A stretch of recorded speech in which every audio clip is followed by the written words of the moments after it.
Right, blinding ambition and, well, basically my noodles cooked, and it's more because of this guy and this team here. It's hard to know where to start with this, so let's just talk about what you're showing at Gamescom today. Well, we're going to, not so much today, we have a big event for our backers tomorrow on Friday, and we're sort of showing the first proper full use of multi-crew ships with what we call large world, which is a 64-bit math for all the locations, which allows us to have huge range and distance for the solar system, like real scale, and also keep all the detail and precision we have with up close first person, all the ships that people sort of know and seen. So we have that, something we call the zone system, that allows us to sort of efficiently render and update it and stream it in, so there's no loading screens.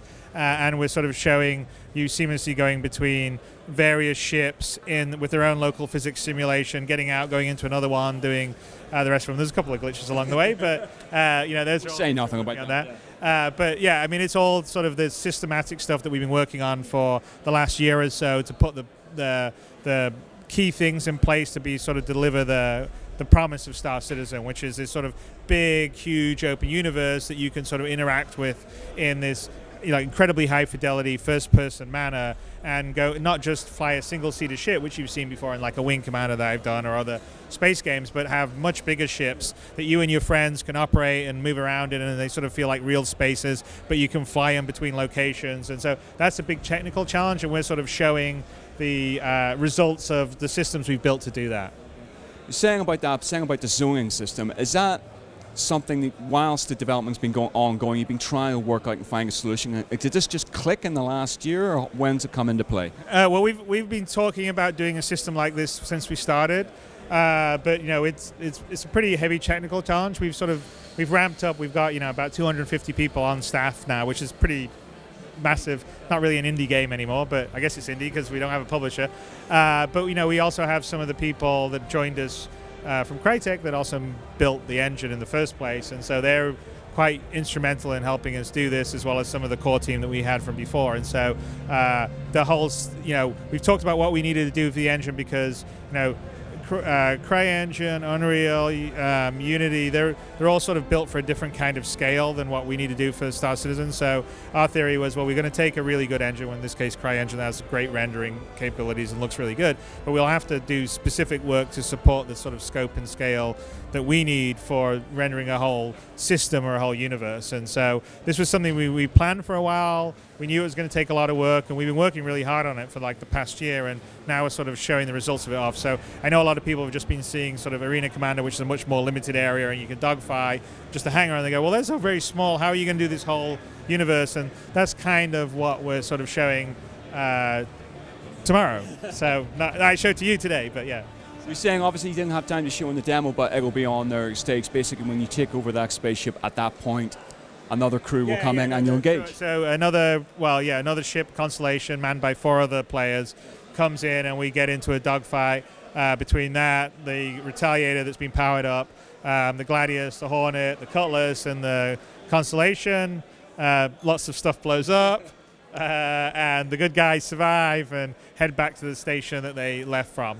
Just curious to know, I mean, it's a beautiful and very rich sci-fi universe that you're developing, and the ship designs are incredible. I was just curious about ship control, how you guys have decided exactly how much detail you need to go into for players to enjoy it and feel immersed, but without making it seem like, well, a flight simulator, basically. That's actually an ongoing challenge. So we're trying to, we have a very sort of detailed simulation in the background, so we actually properly simulate the physics, where the thrusters fire and all the thrust and all the momentum inertia, which you normally don't have in space sims. I mean, normally it's a bit more faked. That's mostly because we're going to have all these different, from small single-seater ships to much bigger ships, so you need to feel the weight and the movement of them. So we spent a lot of time on that, and we also have the ability for people to go deep, so sort of micromanage the way the ship flies. So all the ships have what we call an IFCS, which is sort of an intelligent flight control system, which is the equivalent of fly-by-wire and modern-day jets. So like modern-day jets, like a pilot can't really fly by himself anymore. He moves the stick around, and that gives inputs to the computer that decides what it's going to do with the control surfaces. We have very much similar in the game, where like you decide you give input to the flight control, and then it decides what it's doing with the thrusters to maneuver your ship around. And we allow players to sort of micromanage that or turn systems off and on. So as you get more skillful, if you really want to get into it, you're the big sim head, then you can do that. But if you aren't, then you can still fly around and have a good time. And it's, that's kind of sort of the goal. It's kind of like, I liken it to sort of StarCraft or something like that, where, you can move your mouse around and click, and you don't need to know all the keyboard shortcuts.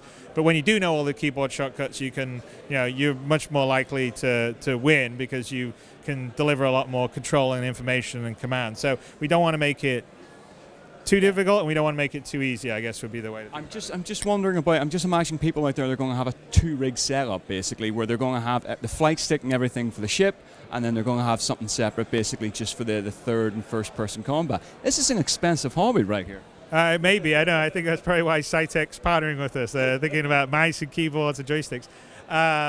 It sort of depends. We definitely got some pretty die-hard backers. People are already sending their pictures of their, home setups with, the full, command chair and the HOTAS and the 3 screens and, surround and all the rest of the stuff. So I think, that's great. That's kind of what's cool about PCs. PCs you can sort of really sort of customize and push and have a lot more peripherals. It's more difficult to do that with console stuff, and so I think that's, we sort of embrace it, because we're very much a PC game, and we sort of really want to sort of deliver on the promise of a PC. And you're also Oculus supported, is that correct? Yeah, no, we support Oculus. I'm planning to pretty much support all the VR, and we've just integrated the sort of newest version of CryEngine to our current engine, which means that we have sort of better Oculus support, because they sort of did some enhancements to it. We've had Oculus support in there, but it was for the old sort of DK1 setup. So that will be in the multi-crew build that we will actually release to people, and that's a longer-term thing that we're going to support VR in general. So we'll support the Valve sort of HTC Vive thing, and I think flying the ship and being in the ship, looking around, that's all completely natural for VR. The FPS, I hope people will not get too sick running around in the FPS, but that's a challenge just generally to have any FPS in VR, because it's sort of disconnecting to be moving and not be moving, right?